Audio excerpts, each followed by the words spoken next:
right, here we are, session 4 of Future Forward, day 2, the last one. You're the last one before lunch or before the end of the day, so you're gonna wow them, I know. But before we kick off, Caleb, we always have a question. Actually, yesterday, since you didn't sit in on any yesterday, right?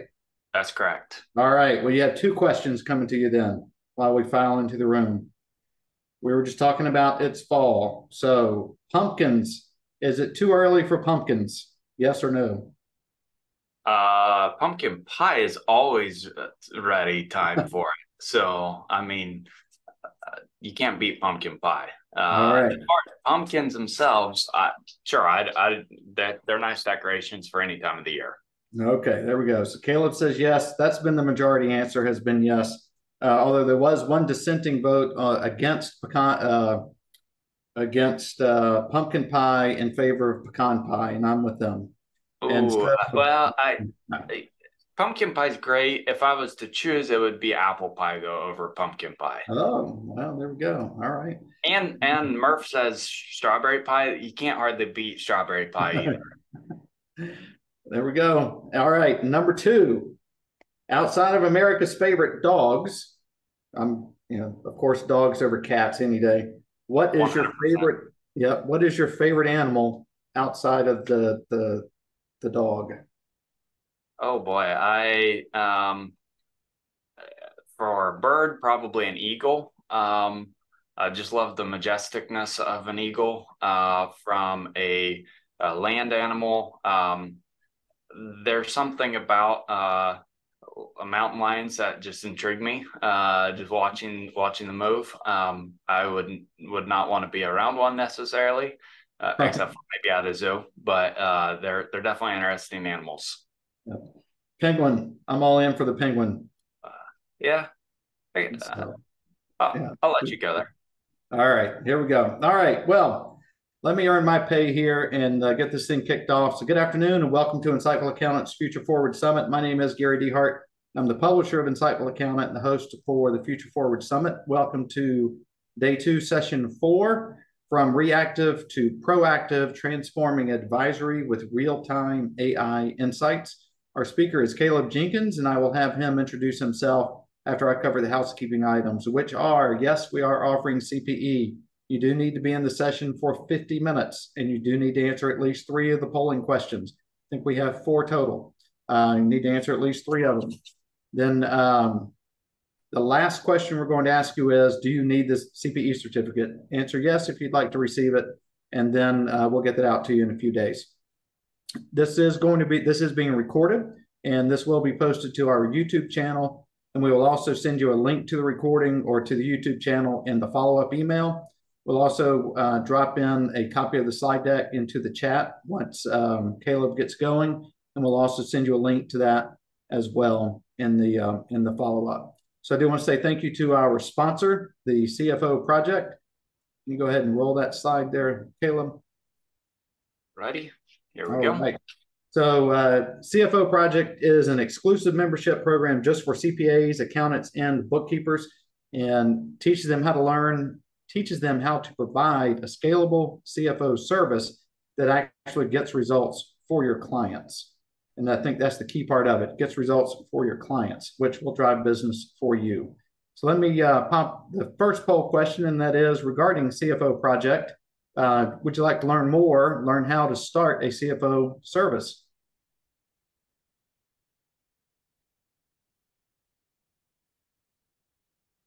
Interesting results so far. Yeah. Yeah.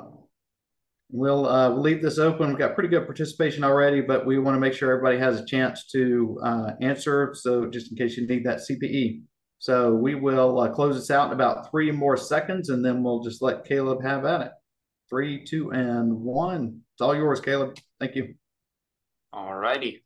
Well, let's kick it off. So for our agenda today, we've got three main areas that we're going to be talking about. The first is on this topic of reactive to proactive.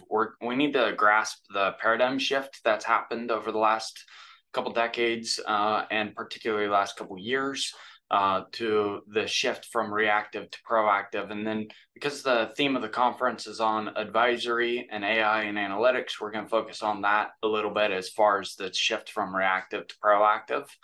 Then we're going to dig into a little bit of mastering AI tools. Some of the previous sessions that were the Brian Tinkersley one that was originally scheduled for Randy Johnston, he probably went into quite a bit more depth on that. So I'm just going to do more of a surface and give some examples that I have utilized in my firm and my interactions with clients and just from my own learning aspects. And then last, we're going to talk about applying real-time insights strategically. So learning how to use that data for better client guidance and financial planning. A little bit about myself. I began my career at RLJ Financial Services working with my dad, and I currently lead our outsourced tax planning and business accounting services team.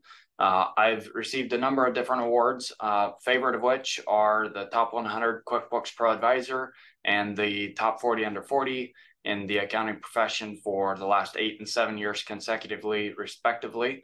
And it's been my joy and privilege in working and giving back to this community by serving on various different councils and committees like the Intuit ProConnect Customer Tax Council and the ADP Accountant Advisory Board. One of my most recent ventures into something new is I recently became a board member for a startup college in Boston called Sattler College, and just wrapped up a meeting up there 2 weekends ago. It was an incredible experience. And so looking forward to future service there.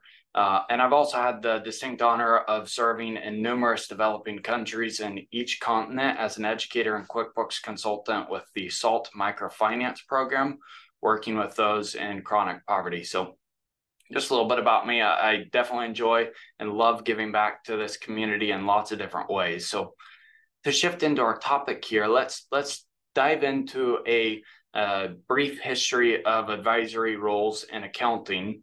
And let's talk a little bit about the traditional models. So traditionally, advisors focused primarily on compliance and reporting services, which definitely played a vital role in ensuring that organizations adhere to financial regulations and in preparing and analyzing financial statements. However, over time, those advisory roles started to incorporate some consulting services, offering insights on management, operations, maybe risk management, maybe strategic planning, lots of different components that may be included in the consulting role. But today's modern advisors are expected in a lot of cases to provide real-time insights, predictive analysis, strategic advice on business decisions, and going just beyond the mere financial compliance and reporting components that was the traditional role of financial or bookkeepers and accountants as advisors. So the traditional models, what we did historically, we followed mostly a reactive approach, dealing with issues and opportunities as they arose. And the focus on that, again, was primarily just on the compliance. Stuff like there's an organization called the IRS, or stuff like California's Franchise Tax Board, or whatever your state government authority is.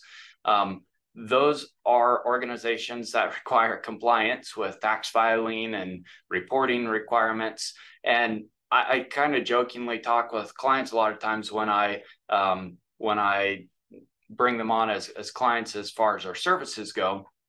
And I say, if those entities did not exist, the IRS and the state and et cetera, government taxing authorities, probably you wouldn't do bookkeeping and you wouldn't file a tax return just for the fun of it. However, because those exist and because you have to do bookkeeping, there's a huge opportunity here. And I would argue you should do your bookkeeping anyways, but for just business management purposes. But there's a huge opportunity there for understanding of your financials and doing planning with that data that is a component of what's there. So we need to go beyond just the compliance into that advisory role. And this is kind of ad nauseum, whatever the conversation that's been discussed from various speakers over the last 5, 10, 15 years. But it's very important because the need is changing. Also, in this traditional model, the use of technology was generally limited to your basic accounting software and tools, stuff like QuickBooks Desktop and maybe your tax software like Lacert or whatever. And a lot of those tools, as great as they are, and I love those tools, I still love QuickBooks Desktop. I still love Lacert, still use Lacert for our tax software. But a lot of those products, because they are desktop based and they result in a lot of manual and time intensive processes. They're great, robust products, but they're not automatable like some of the cloud-based products are. So some of the modern approaches to advisory emphasize proactive advisory, which enables our clients to anticipate market trends, risks, and opportunities. Part of that is advisors are now seen, in some cases, not every case, but as strategic advisors or strategic partners who can offer value-added services such as business intelligence and strategic planning, leveraging advanced technologies. The other component here is typically in the modern approach, we employ advanced technologies, including AI and analytics, in order to provide more precise, timely, and insightful recommendations. Now, why is this necessary? Why do we have a need for transformation?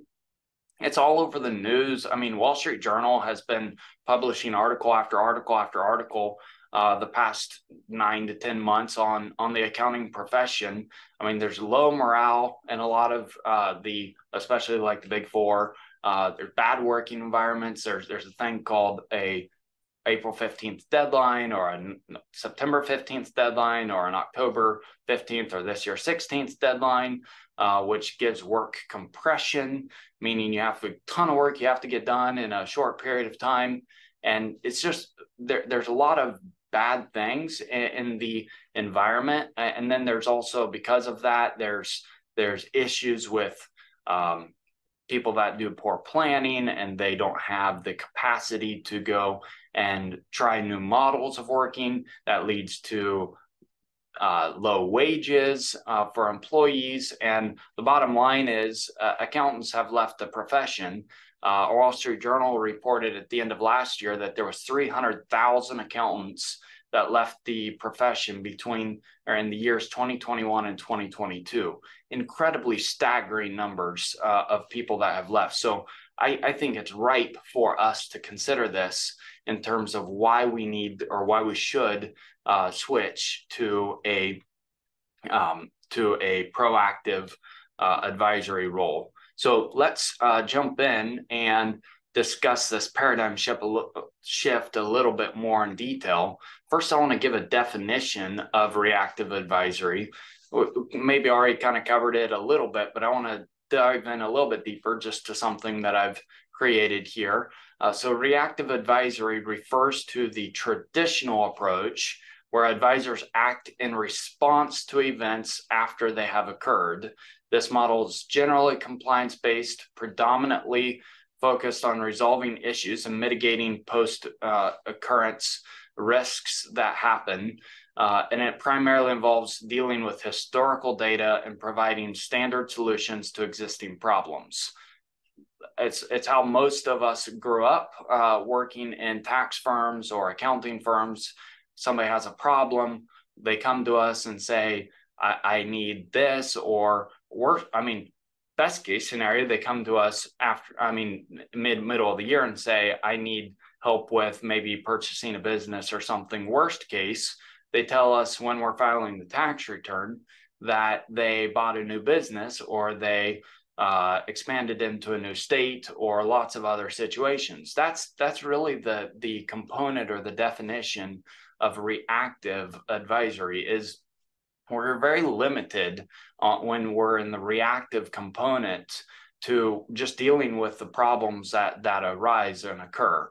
Proactive advisory, on the other hand, is a more modern approach that involves in anticipating future trends, risks, and opportunities to provide strategic advice before issues arise.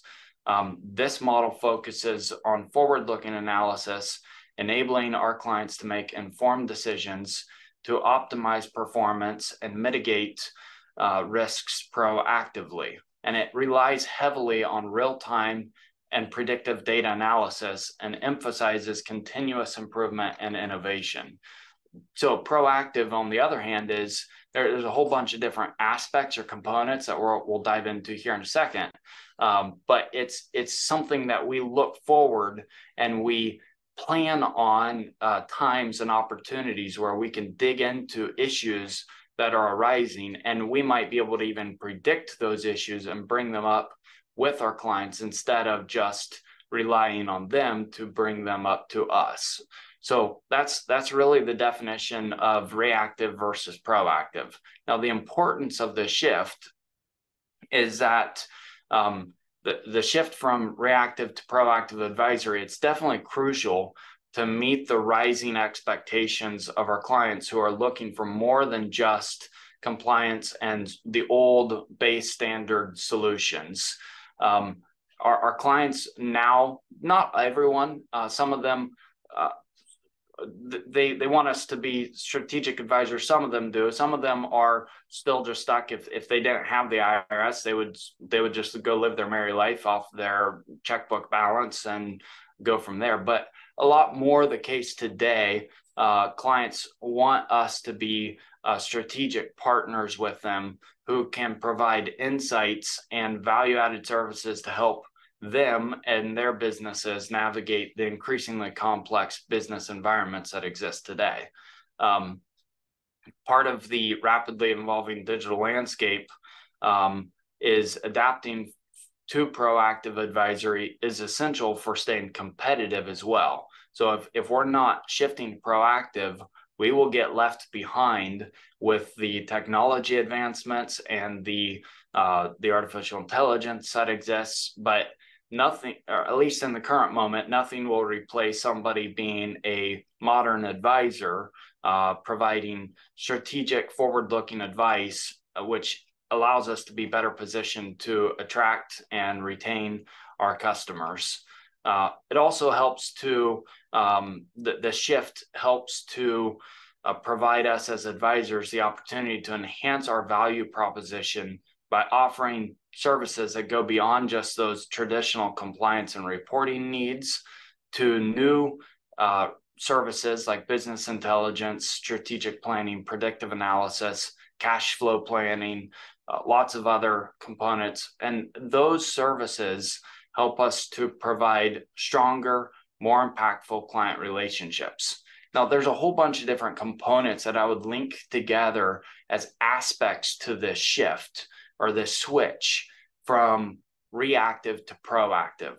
One aspect is our billing or pricing model. Or Ron Baker has now shifted to subscription model. Now, that's a pricing component. There's actually a bigger part, which Ron Baker says is what is your business model? And your pricing model follows with that. So if you're just stuck in traditional after the fact billing, well, you're going to track your time, and then you're going to bill for those services, and you're not going to have the opportunity or the desire to go offer these strategic higher level services. One is it's harder to price them in terms of on a hourly billing model, because that you're basically taking 20 years or 15 years or 30 years, depends on how long you've been in the industry, of experience. And all of that experience is what you're basing your advisory services on. The value pricing model, or as Ron Baker now says, a subscription model, which I haven't fully bought into. I see a lot of value in that subscription model. I haven't got there for myself yet. You have to be very, very narrow and focused on what you're doing and who you're doing it for. But that model either the value pricing or subscription allows for you to focus on going above and beyond and providing these strategic services that our clients might be interested in. And again, in the after the fact billing model, timesheets were necessary for KPIs to understand employee performance or understand client performance. But if we shift, we can rely on what's called after action reviews. It's a military term that the military instigated this a long time ago. I don't remember off the cuff, it was quite a while back. And then you can build KPIs on those after action reviews. So those after action reviews are based on 4 simple questions. What was expected to happen? What actually occurred? Or what actually happened? What went well and why? And what can be improved and how? If we spent time to answer those 4 questions, I guarantee you that we would learn tremendous insights from the work that we're doing. And if we could dig into those, and the timesheet component, it doesn't account for bad days. It doesn't account for sickness. It doesn't account for maybe you had a client or bad client situation. But if we dove into these after action reviews, maybe you do a conversion from QuickBooks Desktop to QuickBooks Online, or maybe it's a tax return, or maybe it's a new client onboarding engagement, and you understand what was expected to happen, and then you say what actually happened. Hopefully those 2 things are right beside each other, directly connected. Then you can ask what went well and why. And that's the things that you want to make sure that you continue doing well. And then what can be improved and how. And this is where you can develop better services, you can develop better processes, develop better ways that you do things. And back to what was expected to happen, what actually happened, you might learn in there that you have a client that never responds to you. Or maybe you learn that the client sent you 37 different one-line messages and so it took just tremendous extra amounts of your time to respond to all those 37 blitz messages, when if they had taken 3 extra more minutes on their end to combine it together into a nice cohesive email or message to you, it might have provided a better component for you to respond to it. Or even better than that is maybe they schedule a meeting with you in order to dig into depth on all of those questions. Another component of this shift from reactive to proactive is our business meeting model. So instead of just scheduling client appointments when somebody reaches out and says, I need to talk to you about something, I believe we should have, and you can go about this a couple different ways, but I think you should pre-schedule or have an availability for pre-scheduling of client appointments. And that does 2 things. It manages your adaptive capacity as a business. So you know that you have the ability to bring on a new client because you have the room in your calendar for it. And further, you know that you're going to actually provide value to your clients because those meetings are pre-booked in your calendar. And further, the blocked off time, you can then add other blocked off time elements for communications management, for project management, for actually doing work components like filing tax returns and other components. So lots of different things in maybe the business meeting model. Another aspect to switch is I'm a firm believer that the desktop is dead in a lot of respects, and we need to shift to the cloud. That's 10-year-old comment, but I think there's still a residual, fairly large residual in the desktop environment. We can't provide proactive services in the desktop environment near like we can in the cloud environment, simply from access to the information, the automation of the data, lots of different components. Now, I realize there are still arguments that the desktop has some components, specifically if you're talking QuickBooks or maybe tax tools like Lacert or something. There's some features that the desktop products still have that the cloud products like QuickBooks Online or ProConnect Tax Online don't have the capability of.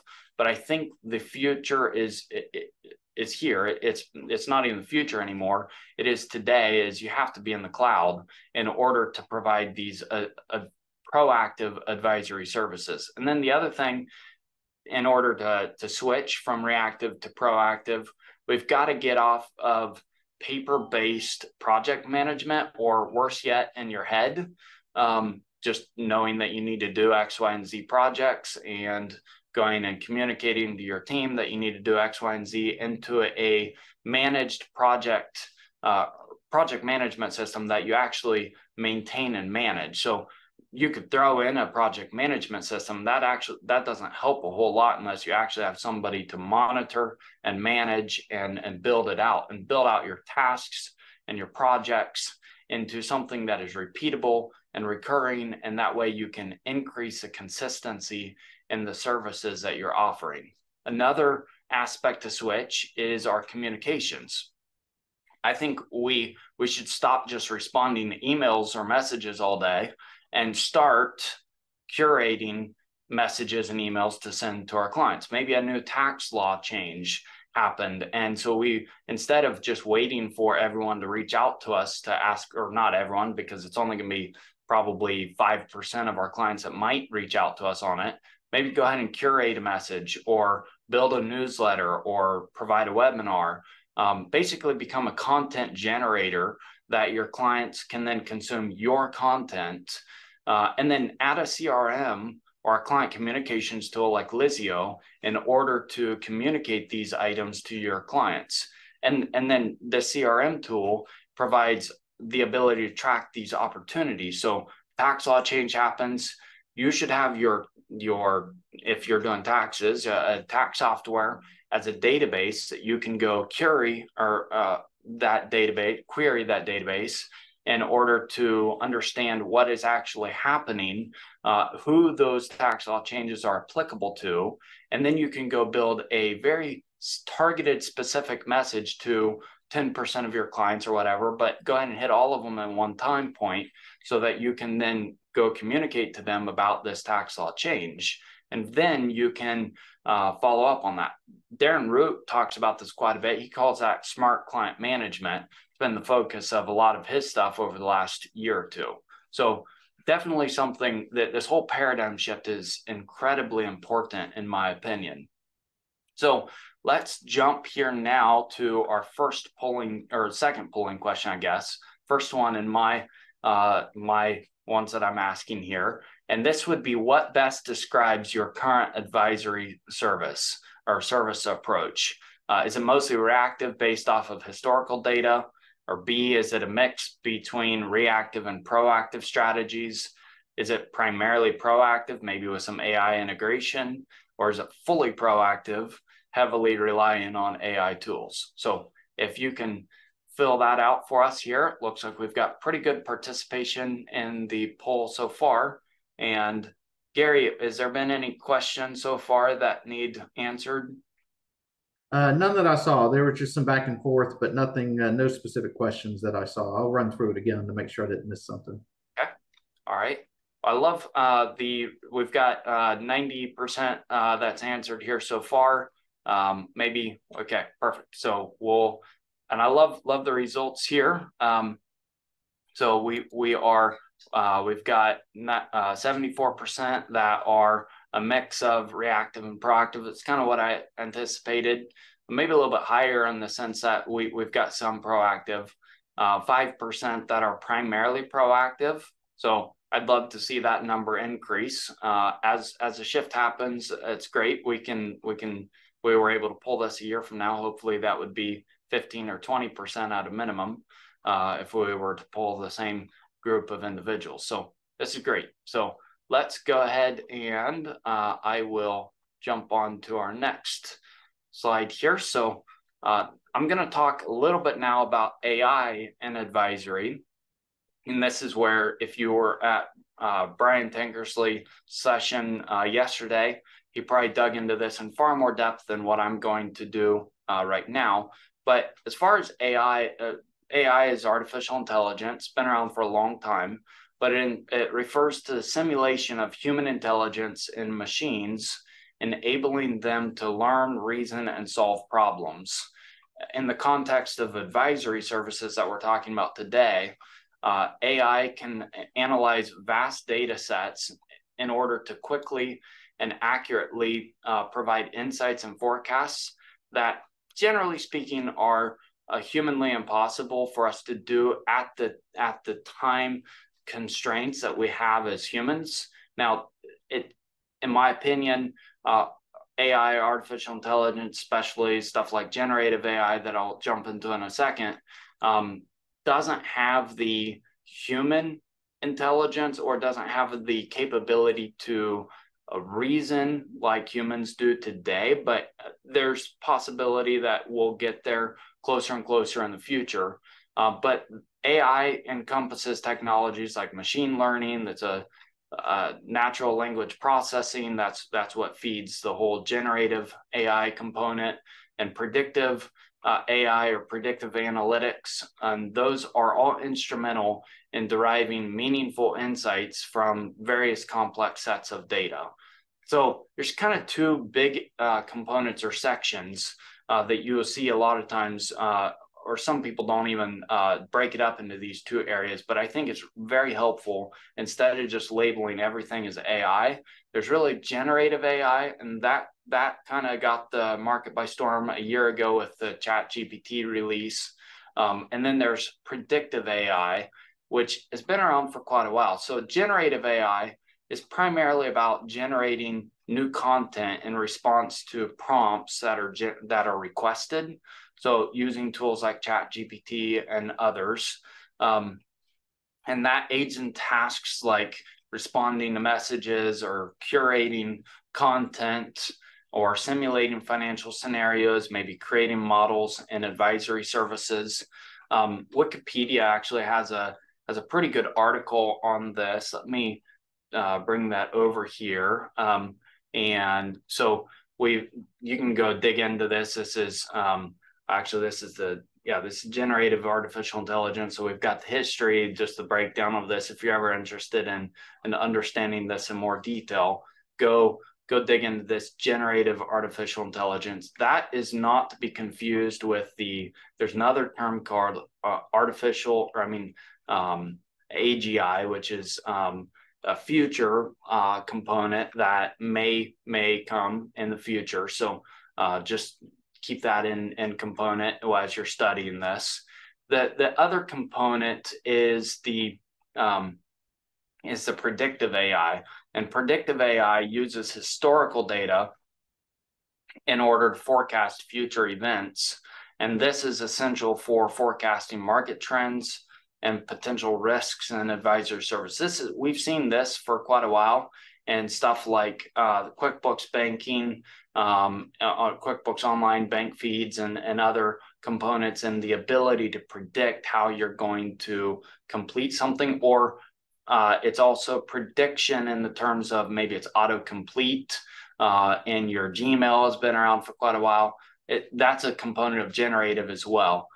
Then to bring it into this intersection between AI and accounting, it's characterized by the application of AI tools in order to enhance accounting functions and services. AI can help to automate routine tasks, analyze financial data and detect anomalies, predict future trends, and optimize financial strategies.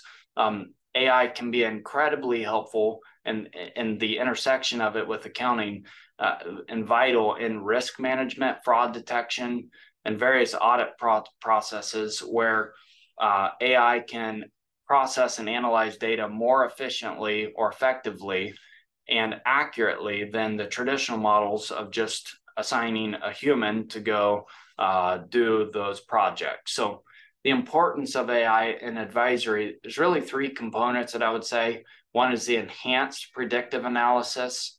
The second is the real-time insights. And the third area is data-driven decision-making.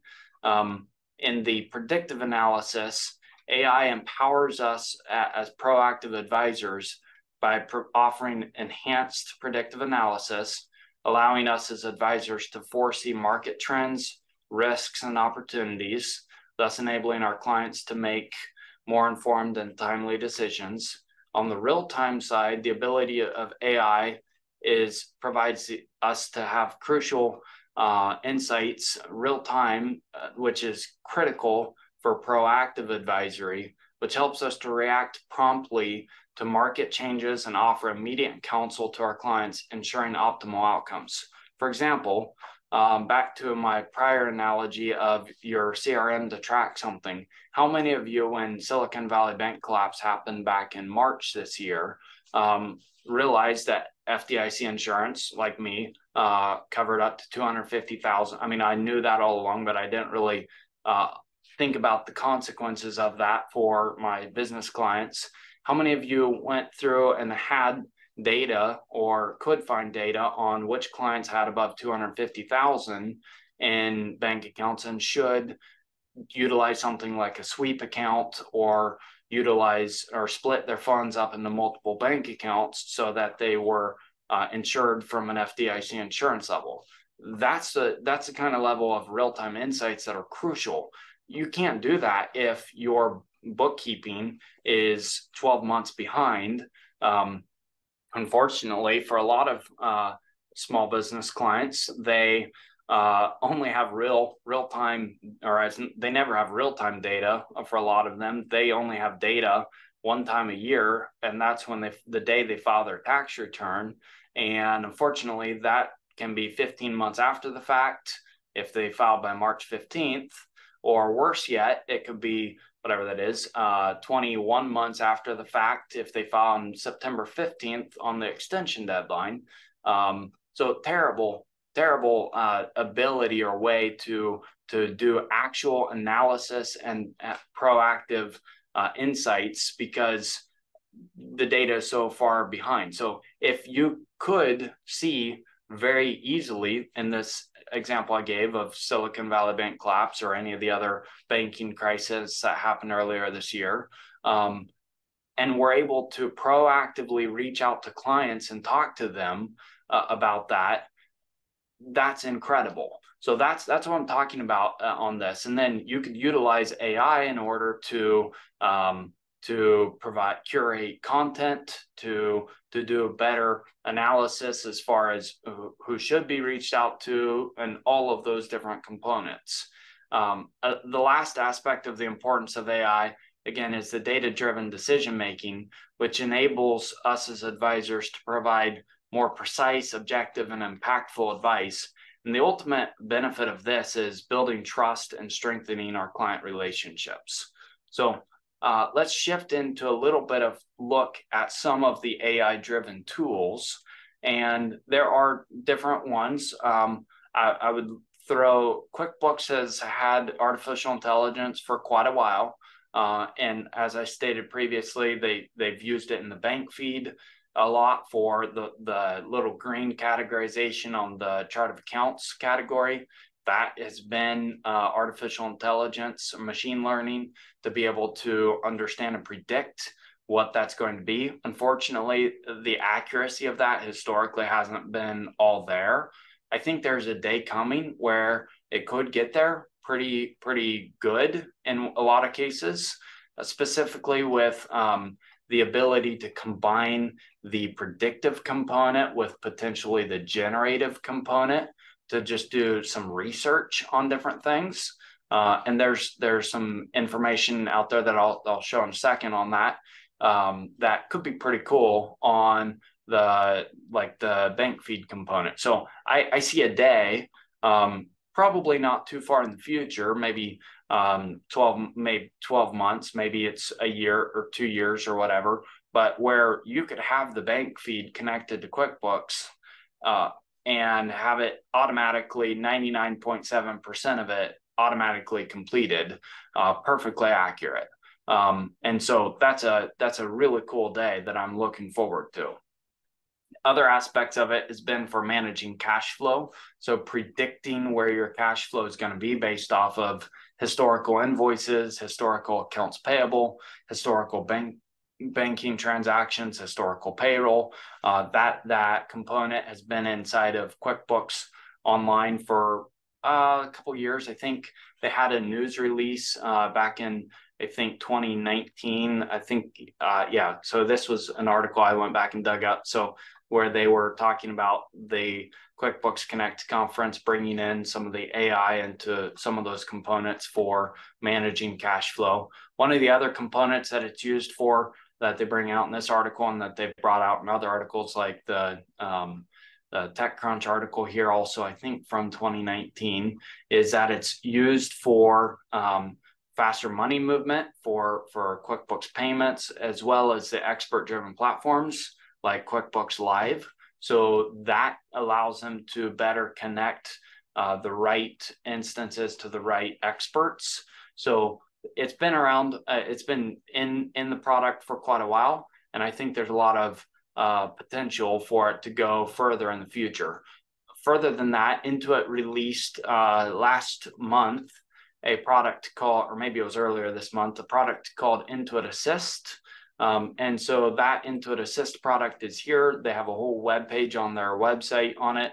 So intuit.com/Intuit Assist here, and pretty cool stuff here. There's all the recaps are here from their videos, but they are adding generative content into their products like TurboTax and Credit Karma and QuickBooks and MailChimp, and then just across their platform, so you can chat with your data, do things like potentially creation of transactions, and to be able to do some predictive analysis and generative content around your actual data. So I'm definitely excited about that product and the future capabilities of it. Another product that I'm also excited about as well, one called Digits, and they have a product called Digits AI, which is really a combination of the predictive and generative components of artificial intelligence into, like, the whole Digits product is mostly built into the predictive component, and then they added the generative to it.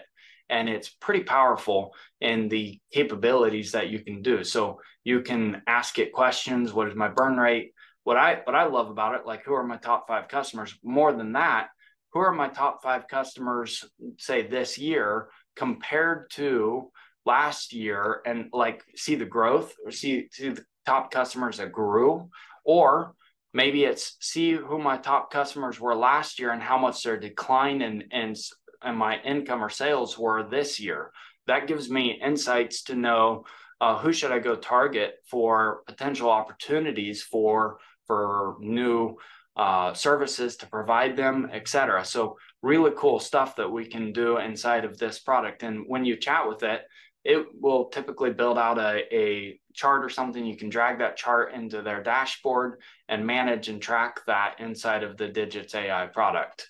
One of the cool things about Digits too, as far as getting started, you can get started for free for up to 5 clients. So you can go do that and play with that. It's a pretty cool product, and it's got some other components to it, like transaction review and quality information. So it's a pretty cool product that you can go utilize, and it's definitely utilizing some of the AI components as well.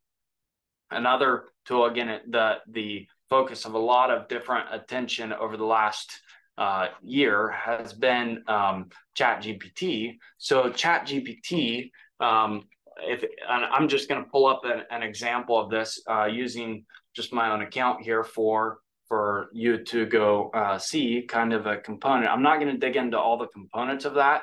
There's other items that I'll get to in a second, but go look up to Hector Garcia.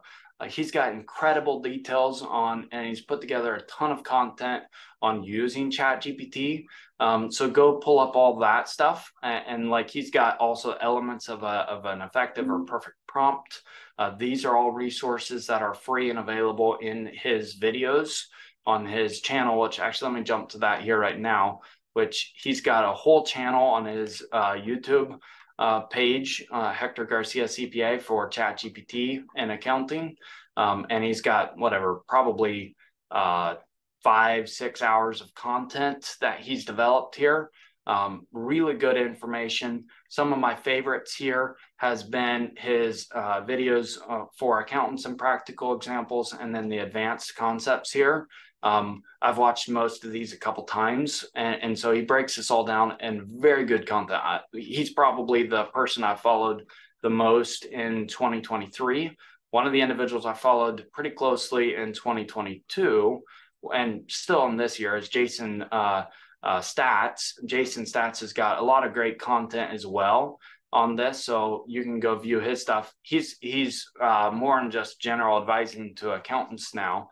And so he's not just solely focused on ChatGPT, but he's still got a lot of good content here about how ChatGPT could help in stuff like providing financial analysis to and financial reports and content on those. So definitely go check out both of those. They've got tons of free resources that you can go consume and implement in your firm. So as far as my use of ChatGPT, I'll just throw a couple of examples here.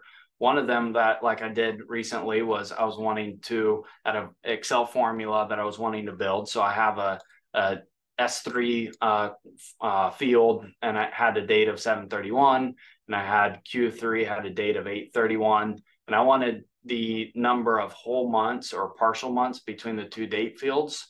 And so I told it the result would be 11. And then I gave it another example, and the result would be 17 and a half. And so it showed me the calculation for the formula, and then it gave me a couple different resources to use. So I copied this, put it into my Google Sheet file, and it was great. Like, it gave me exactly what I needed to do. I'm not probably somebody who would have known to go develop this kind of a formula. So it's a great use for formula calculation. Another example that I did recently was I have a team member that's doing a lot of education on QuickBooks now, and I wanted to give her some content as far as talking points and details. So I put together different details here and asked it to add to it with other apps and content to discuss. And then I gave it some instructions like, take this out, we don't want to use this, or we're using other apps for it, and et cetera. So then I've got talking points on different apps that we might recommend, like Right Tool or Relay Financial Bank or Divvy, which is now Bill Expense, and et cetera. So just some great stuff. And then I curated this and went through and edited it quite a bit more, and then built a resource for a couple of my team members to go start using. Another example, I had a friend that reached out to me and asked for financial advice, teaching education on what their involvement should be as a new board member for a nonprofit. So I typically give a prompt here, and there's Hector's got some information on like custom instructions you can do inside of ChatGPT on like informing it what its role is. So it's an assistant providing financial advice and consulting services. In my case, I always throw in public tax and accounting firm, just so it's giving me the type of response. But I asked like what should be included in teaching education to them, what's a fiduciary responsibility for the board members of the nonprofit, and et cetera. And this is for an evangelical nonprofit, so I just threw that in there just in case there's something specific for that. And this has got a bunch of great content for this. So lots of really cool stuff on that side, and lots of other great examples there. But let's jump back to this, and other features and benefits are in the automation, advanced analytics, and personalized insights. Real world application, I just showed a whole bunch of different examples. And then we've got, like, again, financial forecasting. Jason Stats and Hector Garcia's got some great content about analyzing financial reports, profit and loss, and balance sheet statements, cash flow statements, and et cetera. So lots of really great real world application. Let's jump to my second polling question, the third one for the meeting today. And we'll give a minute here to answer this, or maybe 15, 20 seconds, and we'll see what the results are. So the question, how familiar are you with AI tools in the accounting domain? A is not at all familiar. B is I've heard of them, but never used any of them. C, I've tried a few of those tools, example, ChatGPT and Bard. Or D, and I just realized I misspelled Bard. D is regularly use AI tools in my practice, and I would categorize that as daily or weekly. So that you're heavily using AI tools in your practice. So we'll see here, we've got 85% that have participated. I think we could probably go ahead and end this, and then we will move into strategic application here for AI techniques for it. Employ graphical representations of your data like charts and graphs. Again, think Digits AI that I showed earlier. Correlation analysis. You can investigate the relationships between your different variables in the data set. Predictive modeling is important. And in this whole process, I think it's incredibly important to continuously learn. You can't just expect that you can watch one webinar like mine here. You need to go invest some time and dig into stuff like Hector Garcia's content, Jason Statt's content, hundreds of other people out there, and go specifically follow this stuff and stay up to date with it.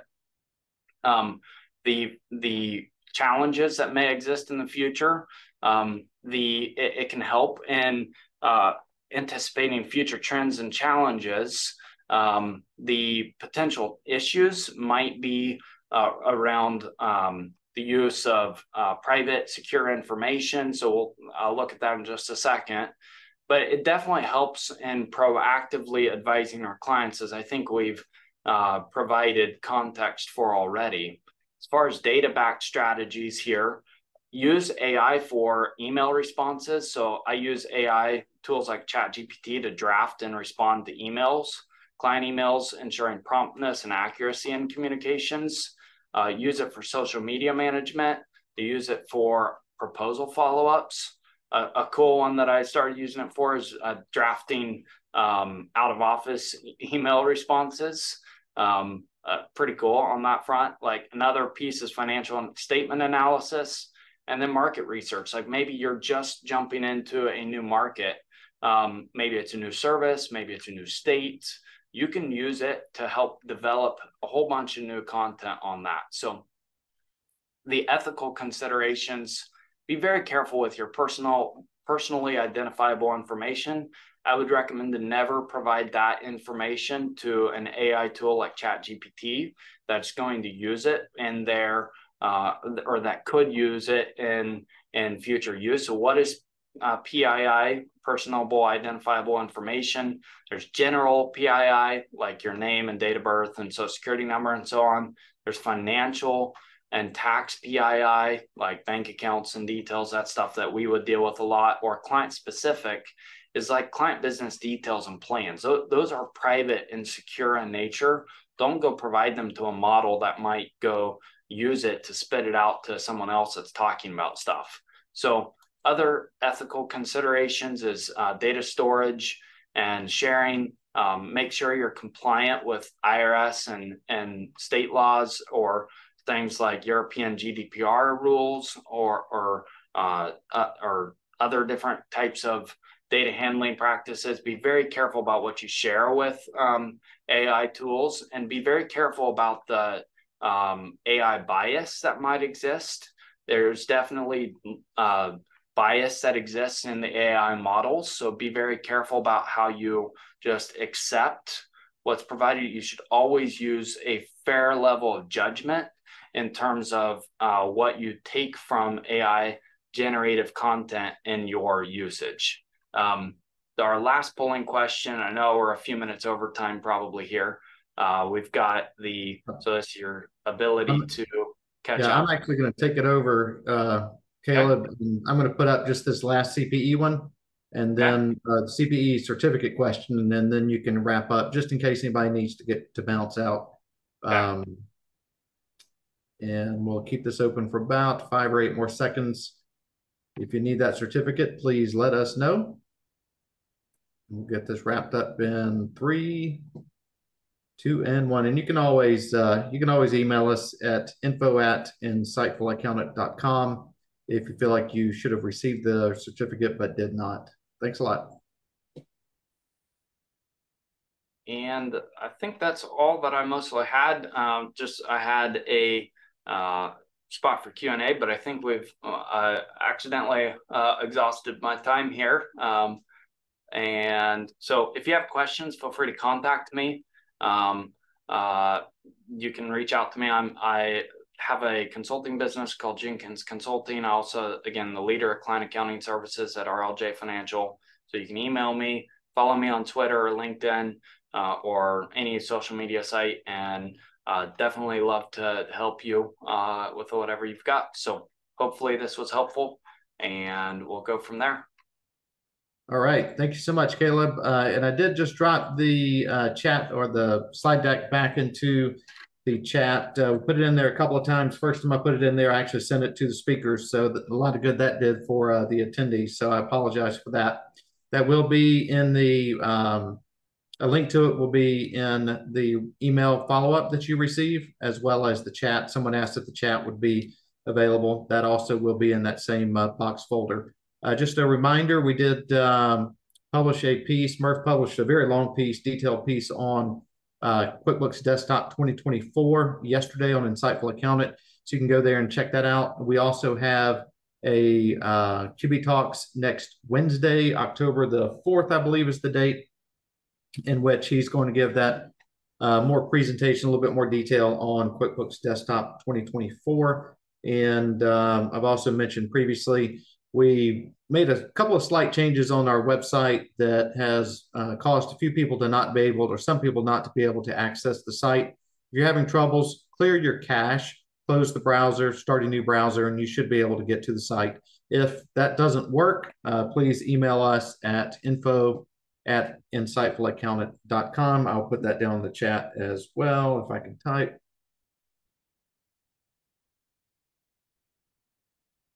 And we'll see if we can troubleshoot that. Not sure that there's much I can do, but we can certainly take a look at it.